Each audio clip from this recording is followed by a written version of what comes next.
Welcome back to Out of the Blue, the podcast. This is part two of Dr. Nicole Labor. One of the things I was thinking about, wanted to ask you about was EMDR. Uh, I read about this about eye movement desensitization and reprocessing.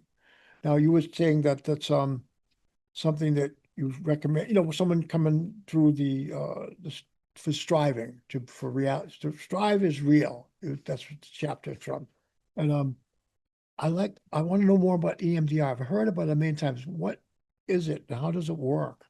To be fair, so EMDR, it involves eye movements and sort of bringing up trauma.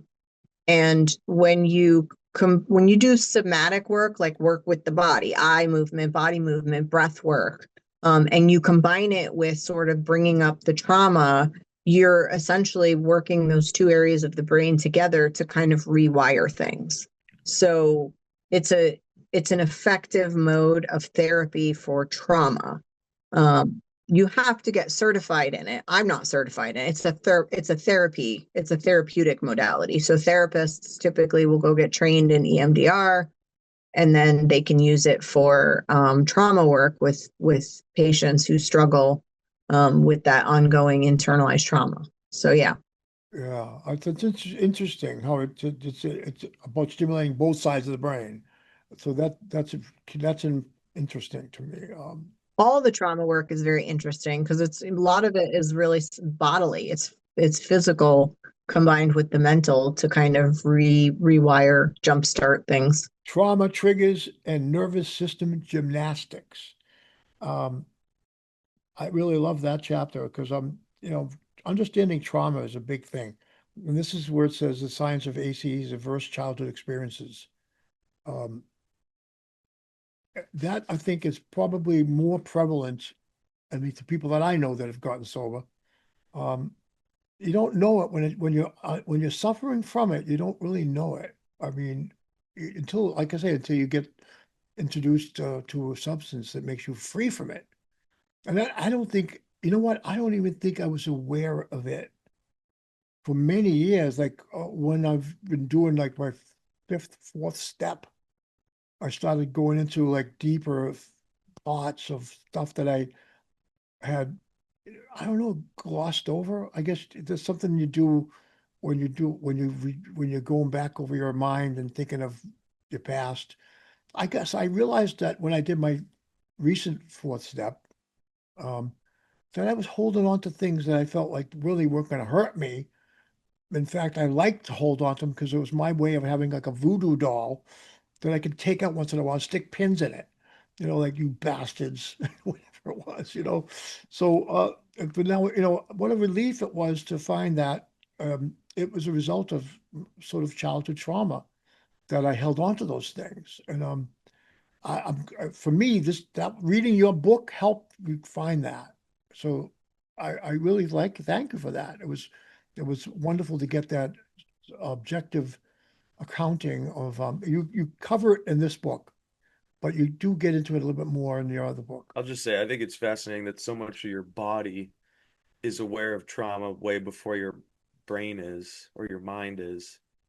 So you're going through these steps, like maybe like gravitating toward substances that get you outside of your mind in a way that's like almost like you're a robot sort of like drawn to something and you don't know why.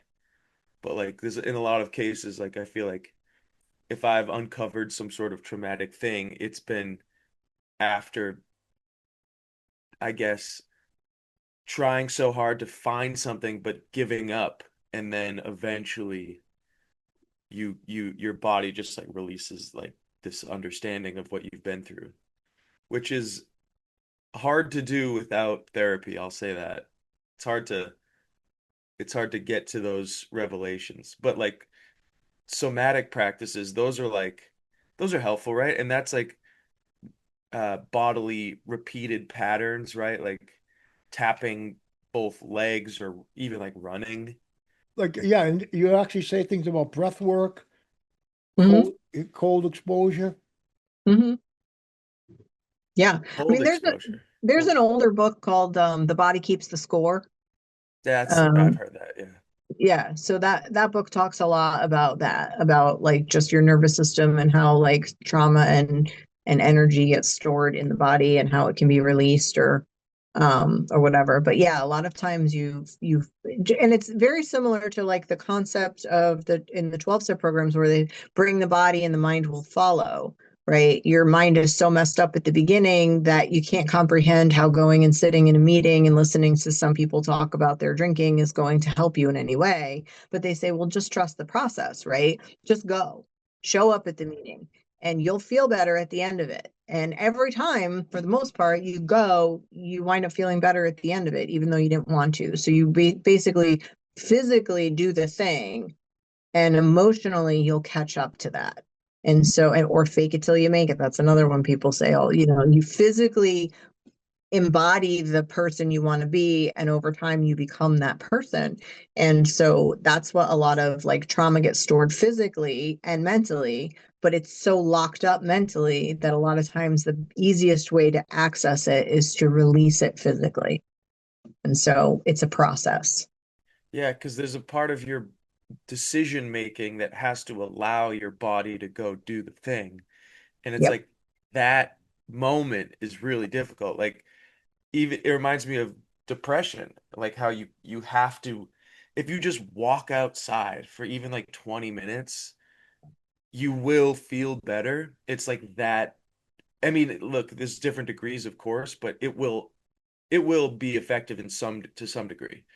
But like you still have to get up and do it. Yeah, when you have like depression, like or you're just like so unmotivated or whatever, like I tell people, I need you to get up and wash one dish. That's it. You don't have to clean your house. You don't have to wash one dish or go brush your teeth. That's it. All you need to do. And then you can check that off your list as something you did today. Most of the time, once you accomplish that small goal, the motivation is to continue to accomplish some goals. So most times people will wind up washing the whole sink full of dishes or taking a shower after they brush their teeth or something. But sometimes they don't, but at least they get that little kind of like dopamine hit of I accomplished something today. And that alone sometimes helps. So yes, the distraction, the doing something different, the stepping outside of that headspace where you're living does make a difference. And no, yeah, you're right. Going for a 10-minute walk is not going to cure someone's depression, but it may be the first step to them being able to go for a walk every day. And then they get enough sunlight over time and their mood shifts. Yeah. Like that, like you have in chapter 10 of what it's self-compassion versus self-indulgence. I mean, I hardly think I think it's so important that you bring that up because how important that is to have self-compassion. And that's when you're coming back out of recovery and coming through recovery. I mean, we tend to beat ourselves up. We tend to think, what a, I did so many bad things. Oh my gosh, I made amends, all that. But how fast the amends helps you. Oh my God, when you do amends and fifth step and all that work, definitely relieves a lot of that. But I don't know if it's like you were saying, it's almost physical. It's almost physical. You have to have compassion for yourself. I know,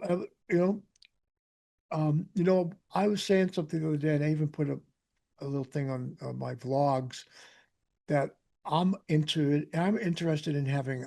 I think I want top shelf dopamine.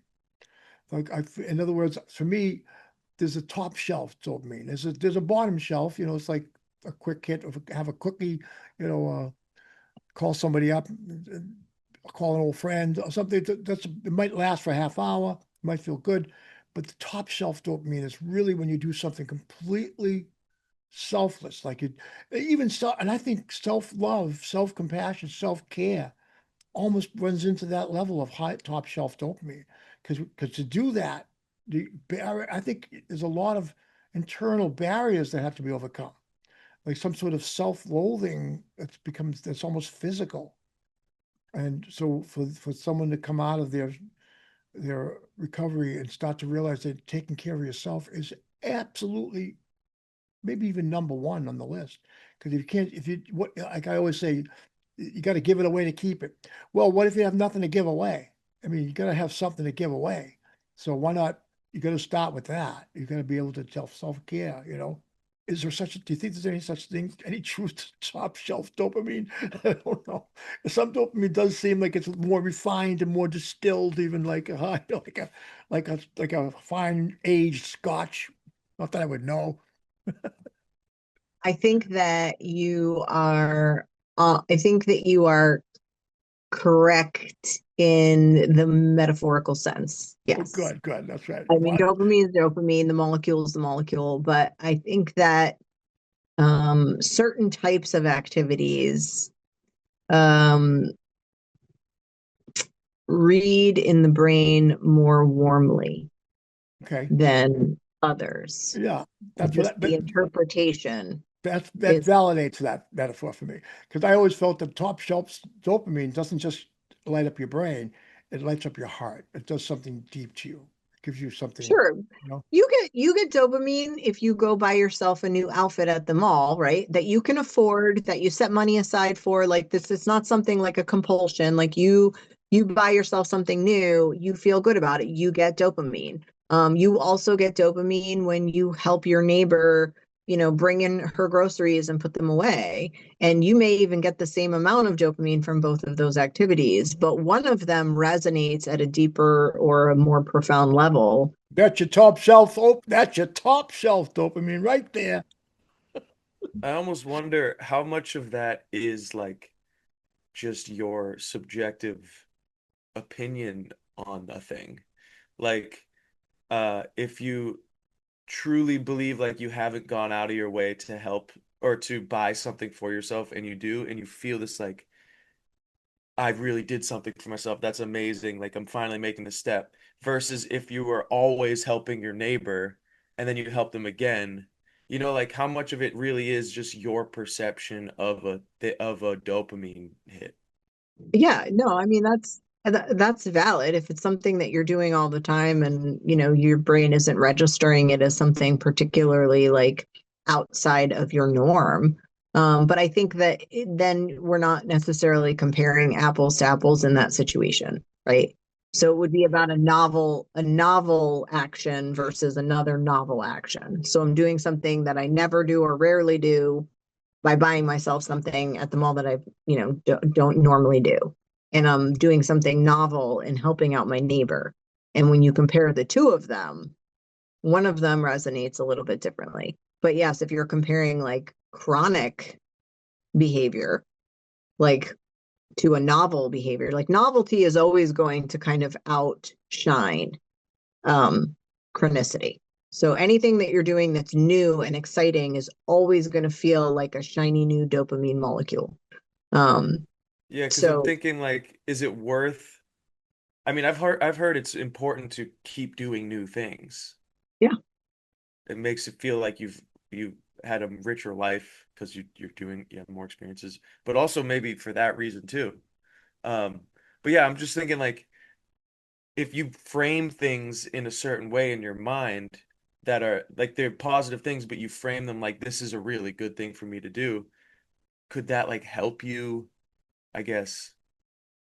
I guess I don't really know what I'm asking, but it seems like there's a subjectivity to it where you can almost convince yourself that the positive thing is a really important thing for you to do, and then that reinforces you doing more good for well, others sure. or I mean, you're assigning salience to activities, so that's always going to be a subjective thing. I mean, there's always going to be a piece of your brain that was pre-programmed to kind of say like these things are more satisfying than these things. And yes, that will be individually based.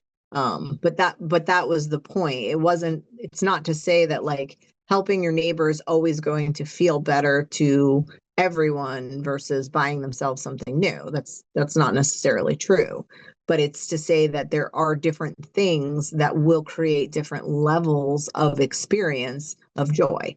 So it may vary from like you guys you're all very musical, right? And artistic, and you have skills like in that arena, whereas I don't at all.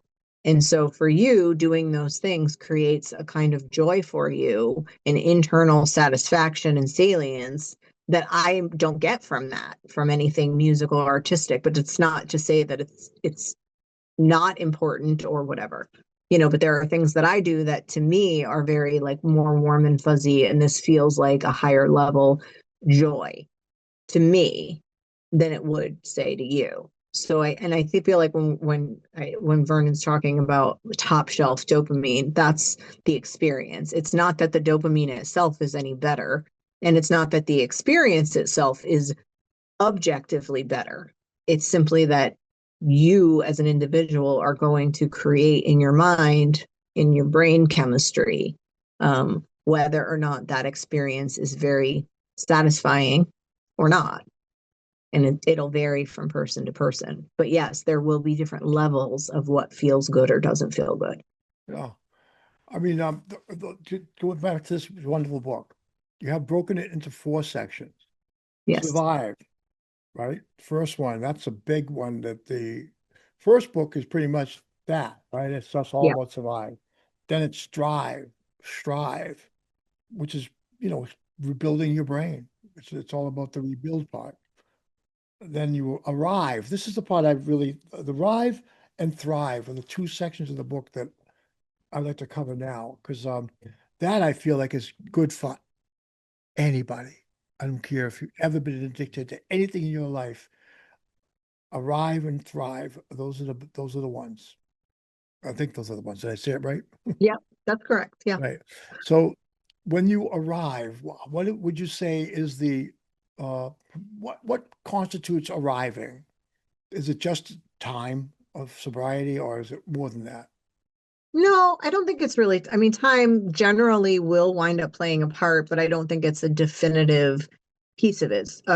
Arriving is about when you get to the place where you are able to recognize your identity outside of being an addict, an alcoholic, whatever. So during Strive, you're working through all of the trauma, and you're dealing with, learning therapy, and you're learning new skills, and you're trying to be able to learn how to live life on life's terms. When you arrive, you've gotten to the place where that's no longer all you are. You are now this whole person who is well-rounded, and not just a recovering addict or alcoholic, but maybe also a wife and a mother and an employee and a neighbor, and you like X type of music and this type of food, and what, like, you have arrived at the place where you finally know who you are, and who you were meant to be, and you start to have goals and dreams beyond just staying sober. That's what arrive is. And I would say this can be, take away the word sobriety. That could be after you've done a lot of things in your life, fighting for buying a house, or having a family, or making your parents think you've got it made, or something, whatever it is. To sort Sure. of, a lot of times people spend their whole lives, or a part of their life, striving, and but they don't get to the arriving. And that arrival part is special, because something happens there. That's when you Mhm. find you want to find a true purpose. You want to answer the why.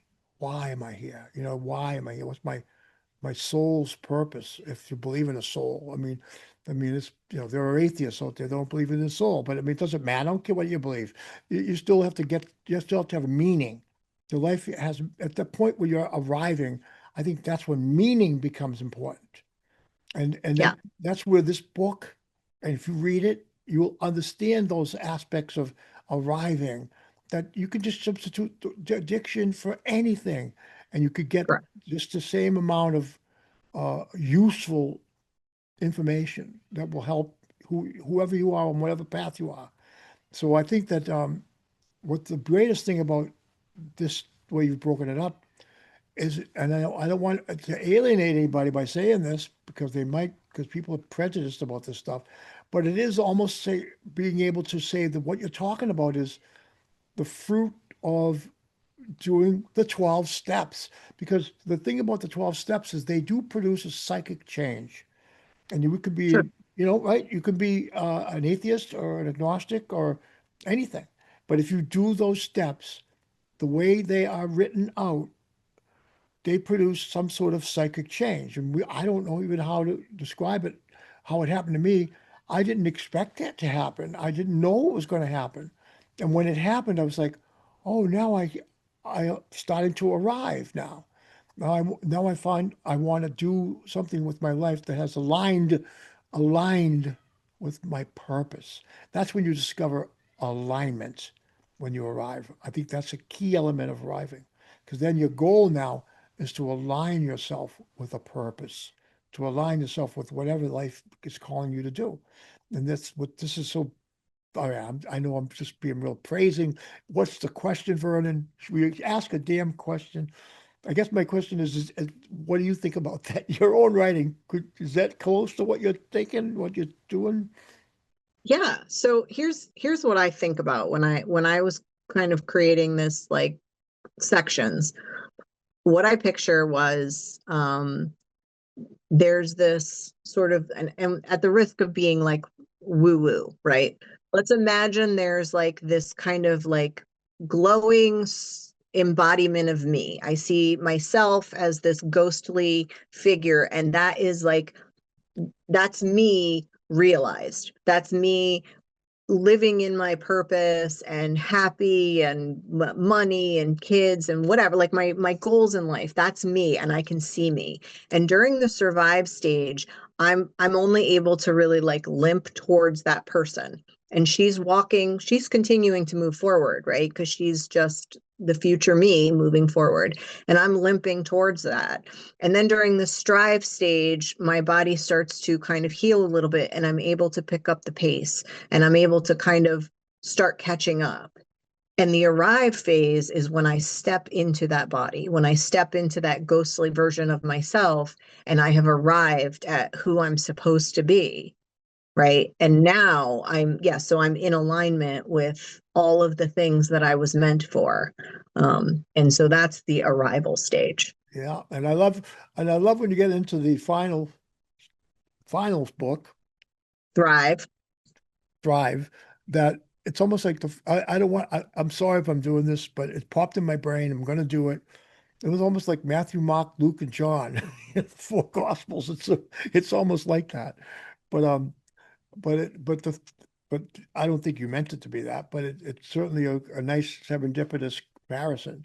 But the last one seems to be like the John one, which is really extremely spiritual and but grounded.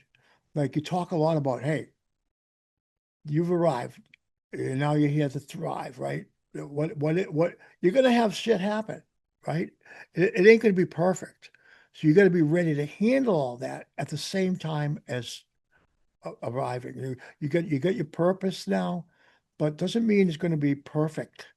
Life isn't perfect. Life is life. But I think when we get to that point of arriving and you're aligned with your purpose and you've done all that work, that self-care, and you got a good habit of meditating, all the things you need to do, eating proteins, whatever it is, covering all the bases, and you're doing all that. Well, when you encounter that stuff in that next stage, I mean, I think you've equipped us really with that last book. Really great Well, way. I mean, I was talking earlier about how like when, during survive and strive, you're kind of like trying to chase this ideal version of yourself. And when you arrive into that person, and you sort of embody a more aligned and realized version of yourself. But then the question becomes, okay, but now what? And so thrive is really about taking that alignment and like moving forward into the most optimized version. So you go from the most aligned, like this is who I am, this is who I'm meant to be, to and I love myself as I am, but how do I optimize what I've been given? And so, it's stepping into the place of really expanding beyond just like existing. And I think not everybody gets to the thrive stage. I think some people are happy at arrive, and it's not a criticism. That's fine. If you've arrived in your aligned self and you feel like I'm good, that's okay. But I think that a lot of people want more. And so it's about, how do I really understand things like my hormones, my physical body, muscular development, improving my cognition, making my brain better faster, decreasing the chances that I'll get dementia and other debilitating diseases as I continue to age. So it's not really about like stopping the aging process. Obviously, you can't do that, but it's really more about like the quality of life going forward and like how to really make that the best possible version, so that you have the best quality going forward. I love it. I love it. I've been using the comparison to redwoods. I love the metaphor of how redwoods exist. Do you know that some of the redwoods are the oldest known, creatures on the earth, singular creatures. 3,500 years is one that's alive right now. And they're a unique organism. Their roots go down only 8 feet, but they go out 30 feet from themselves and they intertwine with each other. So they communicate messages, they communicate health, they communicate nutrients, they communicate warnings, they communicate all kinds of stuff. And they literally hold each other up physically by the roots.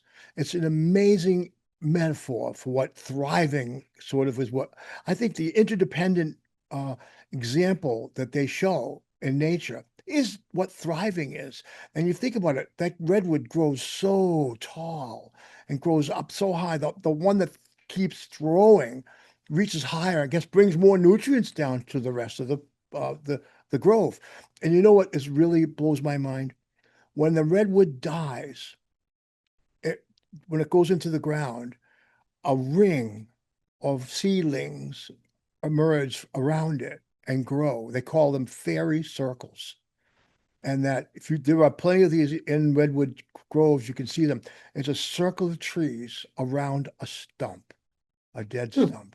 It's the most beautiful, amazing, natural example of something so sublime. I mean, I am just barely learning about it. I'm still learning from it. But I mean, this thing about thriving, this is what it reminds me of. Because when we're all thriving together, I mean, more of us thrive. I mean, we're all reaching for that higher self, reaching for living the purpose that we feel we have, that we're aligning ourselves with. We are aligned with when we arrive, right? We're aligned at that point. So once you're aligned, I think most people, their tendency is to be like a redwood, to grow taller. Maybe they're going to just support the other ones. That's good enough. I don't see anything wrong with that, because we're each holding each other up after all. So I mean, this is my part. This is your episode, and I just want to say your book has inspired me so much. Like I went back and rewrote that whole thing about thriving, and I actually have a song I based on it. So you have inspired a song, and Oh, I love that. yeah, I'm gonna send it to you when it's done. But it's freaky. This the whole concept of thriving. Oh my gosh, it's just wonderful. And I think the more people realize that's the goal of sobriety. That's the goal, not just of sobriety, but of following these tenets that people use to get sober. But you could use it for anything. You could just use it for life. That would be I think that's the deal, right there. When I first got sober, I wanted to share the 12 step with everybody. And it was like, well, I don't even drink. But yeah, but you should do the 12 steps. I mean, that's how I was about it. But wouldn't you say that's it? But anyway, thank you so much, Nicole, for such an amazing, inspiring podcast. The whole one. What's your final statement that we want to leave our listeners to? Just remember, this is the second episode. You're closing the second episode right now. They've heard everything from the first strive, and from survive to strive, now to arrive, and now thrive. How you want to leave them now? after having all this, besides, of course, go out and buy the book. Yeah, I'll leave them with that. But what would you say? I mean, I think it's just a matter of like making a decision about who you are and what kind of life you want. And again, that's not just for people in recovery.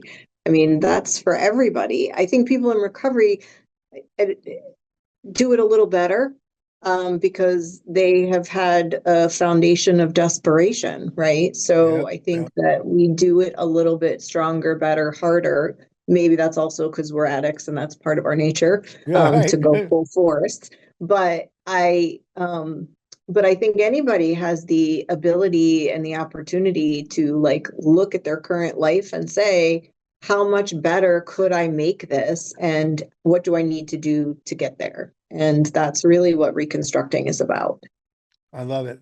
Well, thank you so much, Nicole, for this incredible journey through reconstruction. After we already did the deconstruction, now we're reconstructing. And I think what a positive note to leave everybody with, and feature this as a beginning of a lot of episodes we're going to stream having to do with people going through recovery and coming to the end of thriving. So thanks again for joining us, and thank you, Vernon, for being co-host, and thank you again, everybody, for joining us on Out of the Blue, the podcast. Thanks for having me, Vernon. You're welcome.